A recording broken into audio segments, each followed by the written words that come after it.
बहुत अरसा पहले सुना करते थे कि ऐसे घिनौने वाक़यात होते हैं, लेकिन अब फिर से ये वाक़यात सर उठाने लगे हैं। तो मैं तकरीबन 5 बजे शाम को शेख ज़ैद में आया वहाँ पे, तो ये अपनी गाड़ी में वहाँ पे मौजूद बैठा था। मैंने वो जूस पी लिया, मैं नींद बेहोश हो गया। जब मैं होश में आया तो मैं वो उसी कमरे में बेड पे लेटा हुआ था। तो वहाँ पे ये तीनों मौजूद थे, बूटा जो मुझे लेके गया था और सफ़िया बीबी, और तीसरा वहाँ पे इजाज़ कालिया मौजूद था। इन्होंने मुझे पिस्टल दिखाया कि अगर शोर मचाने की कोशिश की तो आपको जान से मार देंगे।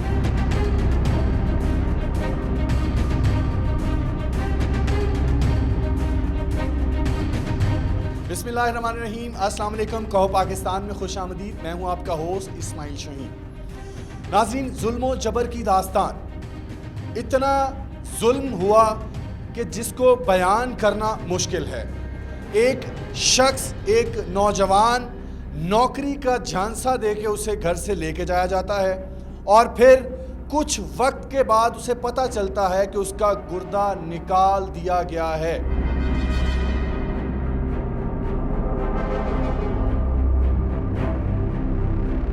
बहुत अरसा पहले सुना करते थे कि ऐसे घिनौने वाक़यात होते हैं, लेकिन अब फिर से ये वाक़यात सर उठाने लगे हैं। जाहिर है इसके अंदर मुलव्विस कुछ डॉक्टर साहिबान भी होंगे, इसके अंदर मुलव्विस कुछ आला हुकाम के लोग भी होंगे। आइए बात करते हैं उस नौजवान से जिसके साथ ये जुल्म हुआ। क्या नाम है आपका? अली ज़ुहैब। अली, बताइएगा कि कैसे ये सारा कुछ हो गया, आपका गुर्दा कैसे निकाला गया? सर, मेरा दोस्त था बूटे नाम का, तो उसने मुझे अच्छा काम दिलाने का वादा किया था कि मैं आपको अच्छा काम दिलाऊंगा। तो 28 तारीख को 7वें माह की इसने मुझे शाम को शेख ज़ैद में बुलाया। तो मैं तकरीबन 5 बजे शाम को शेख ज़ैद में आया वहाँ पे, तो ये अपनी गाड़ी में वहाँ पे मौजूद बैठा था। तो इसके साथ एक मोटी सी औरत भी थी, गोल से चेहरे वाली, सफ़िया बीबी उसका नाम है। तो इन्होंने मुझे गाड़ी में बैठने के लिए बोला कि आप गाड़ी में बैठ जाओ, काम दिखा के लाना है आपको। तो मैं गाड़ी में बैठ गया। सफ़िया बीबी ने मुझे पीने के लिए जूस दिया है कि ये जूस पी लो। मैंने वो जूस पी लिया और उसने मेरे साथ बातें शुरू कर दी। तो बातें करते करते मैं नींद बेहोश हो गया। तो होश में जब मैं आया, वहाँ पे एक कमरे में था, एक कोठी में। तो वहाँ पे 3 लोग मौजूद थे, डॉक्टर ज़फ़रुल्लाह, ज़फ़र चीमा और इजाज़ कालिया। तो इन्होंने मेरे मुख्तलिफ़ ब्लड सैंपल लेने शुरू कर दिए। तो मैंने इनसे पूछा कि ये आप मेरे ब्लड सैंपल किस लिए ले रहे हैं? तो इन्होंने बोला कि इस्लामाबाद में आपको लाए हैं, यहाँ पे आपको नौकरी अच्छी देनी है, काम अच्छा करवाना आपसे, तो इसलिए ये टेस्ट करवाना ज़रूरी है। तो मैं चुप कर गया। मैंने कहा कि शायद अच्छा कोई काम हो या कोई बड़ा काम हो जिसमें ये टेस्ट वगैरह कर रहे हैं। तो इस वजह से मैं चुप कर गया। इन्होंने 3 दिन मेरे मुख्तलिफ़ ब्लड सैंपल लिए हैं, टेस्ट किए हैं। तो 31 तारीख को तकरीबन सुबह 8:30-9 बजे सुबह के टाइम इन्होंने मुझे एक शरबत दिया पीने के लिए कि ये शरबत पी लो, आज आपका आखिरी टेस्ट करना है। तो ये शरबत पीने की वजह से आपके अंदर कोई मसला भी हुआ तो वो ठीक हो जाएगा, आपका टेस्ट क्लियर आएगा, तो आपको फिर काम दे देंगे। तो वो शरबत मैंने पिया और मैं भी होश हो गया। जब मैं होश में आया तो मैं वो उसी कमरे में बेड पे लेटा हुआ था। तो मैंने उठने की कोशिश किया लेकिन मुझसे उठा नहीं गया, काफ़ी ज़्यादा दर्द होता था। तो वहाँ पे ये तीनों मौजूद थे, बूटा जो मुझे लेके गया था और सफ़िया बीबी, और तीसरा वहाँ पे इजाज़ कालिया मौजूद था। इन्होंने मुझे धमकी दी है, गन दिखाई है, इनको पास पिस्टल भी है वहाँ पे। इन्होंने मुझे पिस्टल दिखाया कि अगर शोर मचाने की कोशिश की तो आपको जान से मार देंगे। वो जो मोहम्मद बूटा था, उसके साथ आपके कितने ताल्लुकात थे? एक गांव के थे, इलाके के थे, कैसे ताल्लुक बना? ये मेरे इलाके के यहाँ शेरगढ़ का रहायशी है बूटा। रिक्शा ड्राइवर था वहाँ पे, ये रिक्शा चलाता था। तो मैं काम पे जब जाता आता था तो मेरी इसके साथ मुलाकात हो जाती थी, ऐसे हमारी सलाम दुआ होगी। 4-5 साल पुरानी हमारी दोस्ती हो गई है। तो ये अभी 7वें माह में इसने मेरे साथ ये खिलौनी हरकत की है। अभी मुझे बताएं कि जो लोग जिनका आप नाम बता रहे हैं, जो डॉक्टर साहब या उसके अलावा जो 2 लोग शामिल थे, उनको पहले आप जानते थे? जी, उनको पहले नहीं मैं जानता था, सिर्फ बूटे को मैं जानता था। अच्छा, ये बताओ कि जब आपको ये वहाँ से लेके गए, कोई थोड़ी बहुत जान पहचान उस जगह की या इस तरह का कुछ? जी नहीं, जाते वक्त मैं बेहोश था तो मुझे नहीं पता। जब वापसी वहाँ से मुझे छोड़ के गए हैं तो इन्होंने मेरे वहाँ से निकलने से पहले मेरी आँखों पे पट्टी बांध दी थी। अच्छा, FIR उसके बाद आके आपने कोई FIR, कोई एप्लीकेशन? जी, मुस्लिम टाउन थाने में की दी हुई दरख्वास्त। उन्होंने कहा है कि आप ये अल्ट्रासाउंड करवा के आएँ ताकि हमें कंफर्म हो कि वाकई आपके साथ ये ज़्यादती हुई है।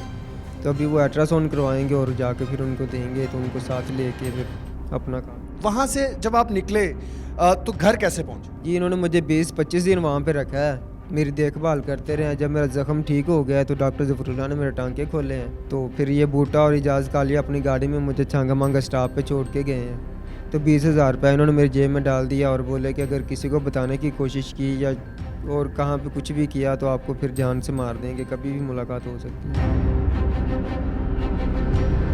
वो बूटा जो है उसके बाद दोबारा नज़र आया? जी नहीं, दोबारा मुझे कहीं भी नहीं नज़र। रिक्शा वगैरह उसका कोई नंबर याद है आपको? जी नहीं। अच्छा ये बताएं कि जब आपका गुर्दा निकाला गया उसके बाद आपको कैसे पता चला? ये पहले जब इन्होंने मेरा गुर्दा निकाला था तो मुझे कमरे में लिटा दिया था बेड पे। मैं होश में आया तो मैंने उठने की कोशिश किया, लेकिन इधर काफ़ी बड़ा ज़ख्म था, दर्द इतना ज़्यादा था कि नहीं उठा जाता था। तो वहाँ पे ये तीनों मौजूद थे, तो उन्होंने मुझे धमकी दी है कि अगर शोर मचाने की कोशिश की तो आपको जान से मार देंगे, अभी तो सिर्फ आपका गुर्दा ही निकाला है। तो फिर मैं डर की वजह से मैं चुप कर गया। मैंने कहा कि अगर इन्होंने ये काम कर लिया तो इनको मारना कौन सा मुश्किल हो सकता है। जब घर पहुँचे तो घर वालों के क्या तासुरात थे? किन किन को घर में पता चला? ज़ाहिर है बहन भाई होंगे और वालिदैन होंगे, तो क्या तासुरात थे घर के? जी मैंने अभी ज़ख्म मेरा काफ़ी बेहतर था तो मैंने अपने घर वालों को, माँ बाप को नहीं बताया, बहनोई को बताया और बड़ी सिस्टर को बताया कि मेरे साथ ये वाक़या है। तो फिर मेरे बहनोई मेरे साथ आए हैं इधर मुस्लिम टाउन थाने में, वहाँ पे हमने बताया उनको कि हमारे साथ ये वाक़या पेश आया है। वालदा को, वालिद को नहीं पता? जी अभी तक उनको नहीं बताया। अगर उनको पता चलेगा कि मेरे साथ ये वाक़या है, ज़ाहिर की आला माँ बाप को तो फिर प्यारे होते हैं, अगर उनको ये पता चलेगा कि ये वाक़या हुआ है तो उनके दिल पे क्या गुजरेगी।